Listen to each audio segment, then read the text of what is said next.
Olá, meu povo, seja muito bem-vindo a mais uma transmissão ao vivo do nosso comentário bíblico. Hoje eu quero trazer mais um comentário bíblico para você e ao longo da nossa programação eu espero que você seja profundamente abençoado e impactado por essa palavra que nós vamos compartilhar com você a partir desse momento, certinho? Hoje nós vamos trabalhar Mateus capítulo 5, versículos de 17 a 20, que diz o seguinte: não penseis que eu vim revogar a lei ou os profetas. Não vim revogar, eu vim para cumprir. Hoje nós queremos trabalhar sobre o tema de que a santa lei de Deus ela foi estabelecida até o tempo oportuno de reforma. Quero agradecer já ao meu querido pastor Jason, meu irmão em Cristo, Herbert Pereira, que estão nos acompanhando nessa transmissão ao vivo. Hoje, então, vamos falar desse assunto muito importante, que é o assunto da lei de Deus. Há muitas perguntas e questionamentos com respeito à lei de Deus. Nonato Monte, seja bem-vindo. E nós queremos responder a alguns deles. E a primeira coisa que nós queremos falar é disso que Jesus disse: ele não veio para destruir a lei. Porque se você olha para o versículo, ele diz que vem para cumprir a lei. E é diferente cumprir de destruir. A outra verdade é que o texto sagrado, lá em Hebreus capítulo 7, versículo 12, também não fala de uma destruição da lei, mas fala que como houve mudança de sacerdócio, também houve mudança de lei. Ou seja, nós saímos da lei de Moisés e passamos para a lei de Cristo. Nós saímos da lei mosaica ou da lei da Torá e passamos então para a lei de Cristo, o nosso Senhor. E algo mais profundo e concreto nós temos lá em Hebreus capítulo 9 e o versículo 10. Em Hebreus 9:10 diz que aquela lei que consistia em comidas, bebidas e várias abluções, ela foi colocada até o tempo oportuno de reforma. Manuel Messias, seja bem-vindo. Carla Jocil, seja bem-vinda também ao nosso comentário bíblico. Então a lei, ela foi estabelecida, ela foi colocada por o Eterno, de acordo com 2 Coríntios capítulo 3, até que se cumprisse o seu propósito. Qual era o propósito da lei? Era como o propósito de uma babá.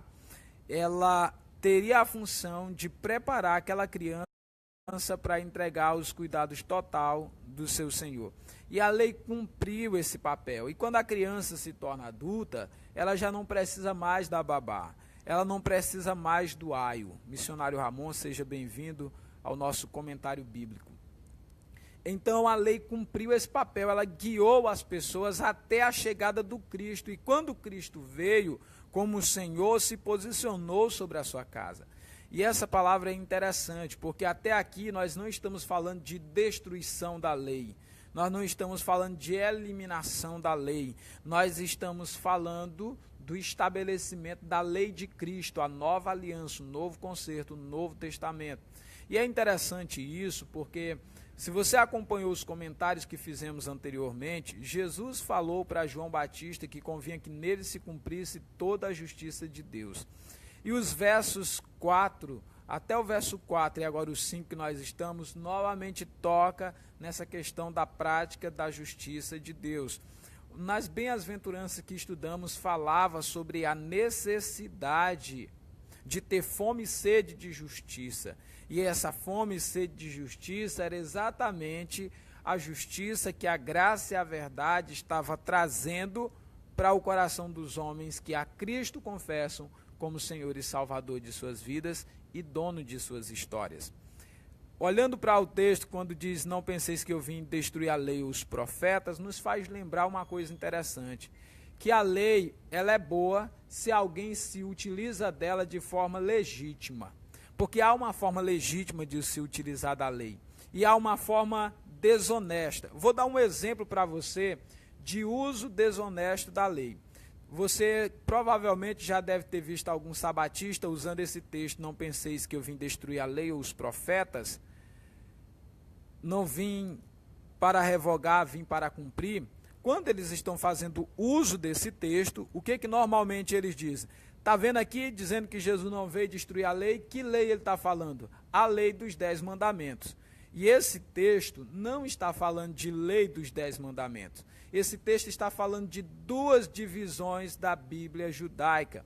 Está falando da lei como um todo, que tem 613 mandamentos, e está falando dos profetas, porque os profetas eram aqueles que, junto com a lei, trazia a vontade de Deus para o povo e para a nação. Então esse texto não está falando de 10 mandamentos. Esse texto está falando de 613 mandamentos, mais os escritos dos profetas maiores e menores. É disso que o texto está falando. Ele não fica restrito a uma parcela minúscula de 10 mandamentos e elimina 603. Muito pelo contrário, fala da lei como um todo. Tanto é que o versículo 21 mostra-se um dos mandamentos que está lá no decálogo, não matarás. No versículo 27 fala também de outro mandamento que está no decálogo, não adulterarás. E daqui para frente não se fala mais em mandamentos que estão no decálogo, mas em toda a santa. Odiar a sua mulher, dê-lhe carta de divórcio. O texto vai dizer isso. E aqui já não está mais tratando de decálogo. Não jurarás falsamente, mas cumprirás rigorosamente os teus votos para com o Senhor. Aqui não está falando de mandamento do decálogo, mas mandamento que estão fora. Olho por olho, dente por dente, é outro mandamento que não está no decálogo, no verso 38. No verso 43, amarás o teu próximo e odiarás o teu inimigo. Outro mandamento que não está no decálogo. Mateus Silva, seja bem-vindo ao nosso comentário bíblico. Portanto, fica muito claro que esse texto não está tratando de 10 mandamentos, como os sabatistas tentam fazer, na sua desonestidade, para tentar comprovar a todo custo que tem que se guardar os 10 mandamentos no sentido da obediência ao 4º mandamento. Mas esse texto vai demonstrar que a lei está sendo tratada como um todo, porque, de acordo com a Bíblia, lei não é apenas 10 mandamentos, mas leis são os 613 mandamentos que compuseram a Santa Torá, que foi obrigatória até a vinda do Mashiach para nós. Verso 18, porque na verdade vos digo que até que o céu e a terra passe, nenhum i ou um tio jamais passará da lei até que tudo se cumpra. Aqui vem uma questão interessante. Como ele está tratando da lei dos profetas, e vai dizer que a lei e os profetas duraram até João, e dali para frente passou-se a pregar o reino de Deus, ou passou-se a pregar a nova aliança, passou-se a pregar o novo concerto, o novo pacto, o novo testamento, aquilo tudo é para nos mostrar algo muito interessante e que é necessário fazer parte da nossa pregação continuamente.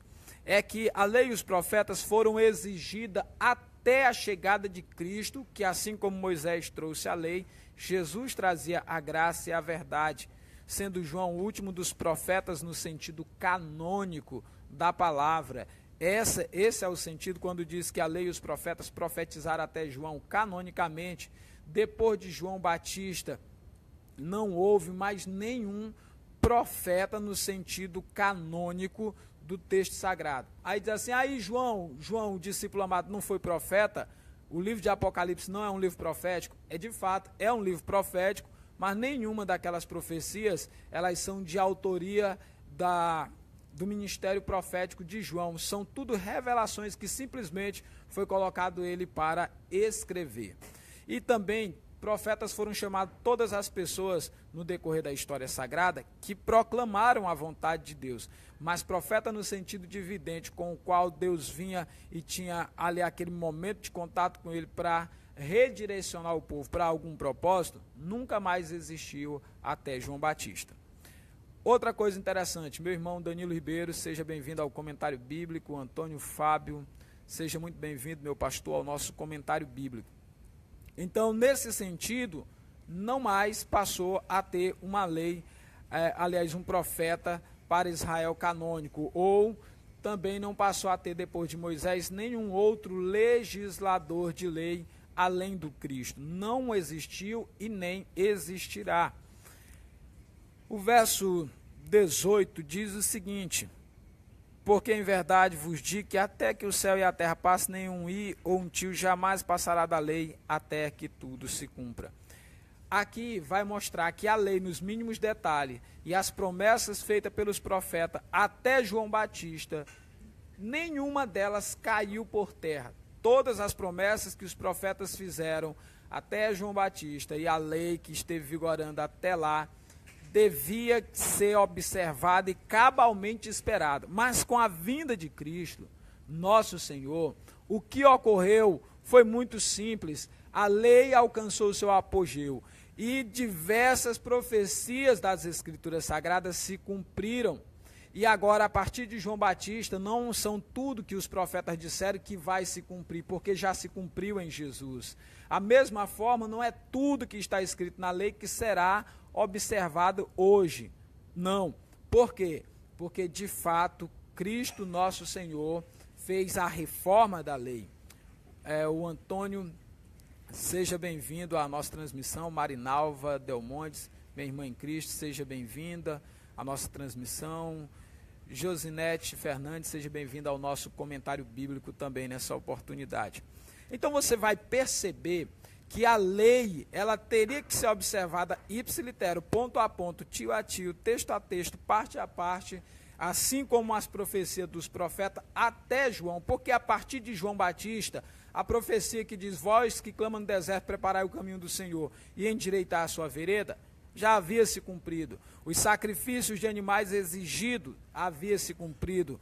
O nosso descanso já havia sido entregue por Jesus Cristo, quando disse, venham a mim os cansados, oprimidos e sobrecarregados, e eu vos aliviarei, toma sobre vós o meu jugo, e aprendo de mim que sou manso e humilde de coração, e vocês encontrarão descanso para as suas almas. Jesus trouxe o descanso para a alma. A lei falava de um descanso do corpo, que era símbolo desse descanso que nós recebemos pela fé em Jesus na nossa alma, e que nos seguirá até a morada com Deus na eternidade.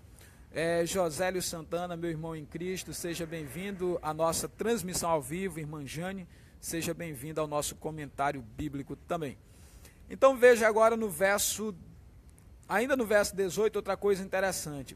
A lei, ela foi observada e ela tinha que ser observada ipsiliteres. Aquele que peca tinha que morrer. Veja Êxodo 35, quem transgredia o Shabá, não é? Tinha que ser morto. Hoje, na nova aliança, essa sentença recaiu sobre Jesus. Ele foi morto pelos nossos pecados. Ninguém precisa morrer.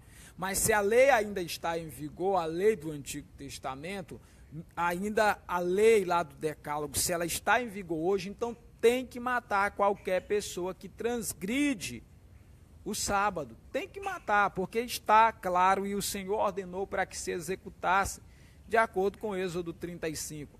Mas como aquela lei era um símbolo profético, assim como a lei do sacrifício dos animais era um símbolo profético, assim como o templo era um símbolo profético, todas essas coisas que se passaram, assim em Cristo ela chegou à sua realidade, porque tudo aquilo era sombra da realidade que havia de vir em Cristo, e nós estamos em Cristo.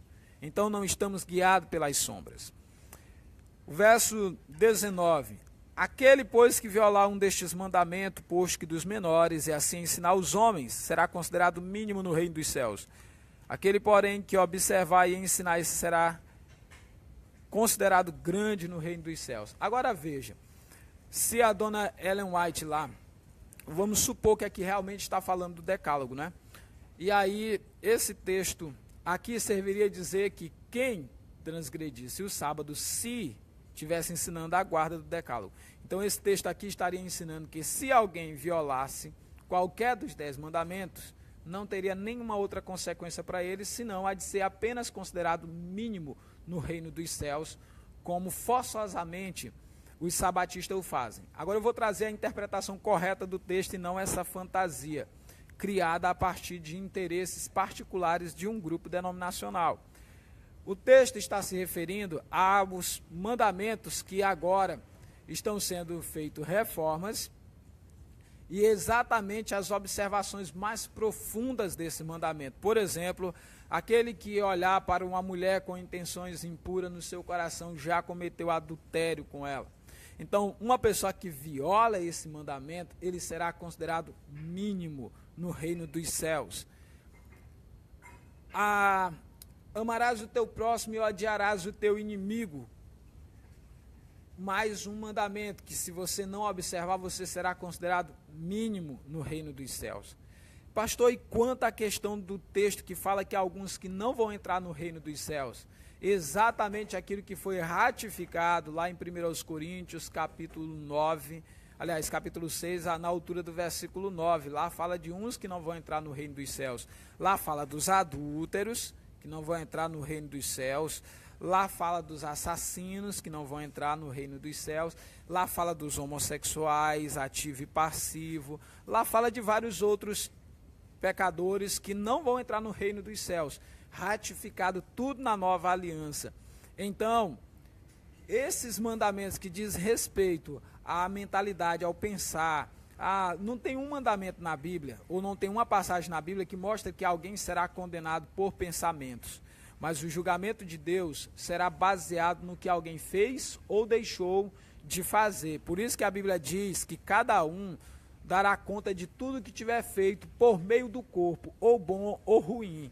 E são exatamente essas coisas objeto do julgamento de Deus, e não dos pensamentos. Isso é interessante que você observe, porque se você pensou mal no seu coração, mas você não executou, você está perdoado daquilo. Agora, se você fica alimentando o mal no seu coração, você será condenado, porque você está simplesmente fazendo um exercício de maldade. Rita Souza, seja bem-vinda ao nosso comentário bíblico. Por fim, para encerrar o nosso comentário e não ficar muito extenso, o versículo 20 diz: porque vos digo que se a vossa justiça não exceder em muito ao dos escribas e fariseus, jamais entrareis no reino dos céus. E se você observar, 1 Coríntios capítulo 6, versículo 9, vai dizer: sabei, porém, isto, meus irmãos, que os injustos não herdarão o reino dos céus. Aí vai falar os idólatras, vai falar os homossexuais ativo e passivo, vai falar os ladrões, os adúlteros e etc. Não herdarão o reino dos céus. Também quando fala das obras da carne, lá em Gálatas capítulo 5, a partir do versículo 22, quando vai falar das obras do Espírito e da carne, as da carne que condena e que impede as pessoas de entrar no reino dos céus, são falta de exercício da justiça de Deus. O que o Senhor está falando no versículo 20 é muito claro, que aquela pessoa que não exercitou na sua vida diária, na sua vida contínua, a prática da vontade de Deus, ele não vai entrar no reino dos céus. Wellington Bueno Almeida, seja bem-vindo ao nosso comentário bíblico. Ele não vai entrar no reino dos céus por uma razão muito simples, porque ele não fez a vontade de Deus. Na oração modelo que Jesus nos ensinou, ele disse: orem sempre dizendo que a tua vontade, a Deus, seja feita aqui na terra, como os anjos a fazem no céu. Que o Eterno nos dê graça e a gente possa entender que a santa lei de Deus, ela foi estabelecida até o tempo oportuno de reforma.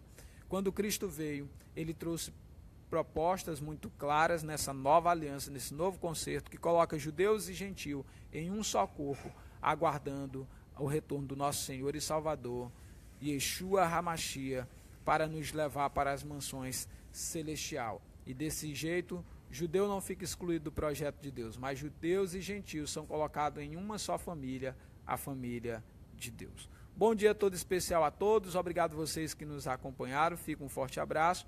Vocês podem deixar aí os seus comentários, as suas perguntas que de fato você tenha e que possa nos ajudar a ponderar melhor nos próximos comentários. Certinho? Deus abençoe e guarde vocês, tenham todos um ótimo dia.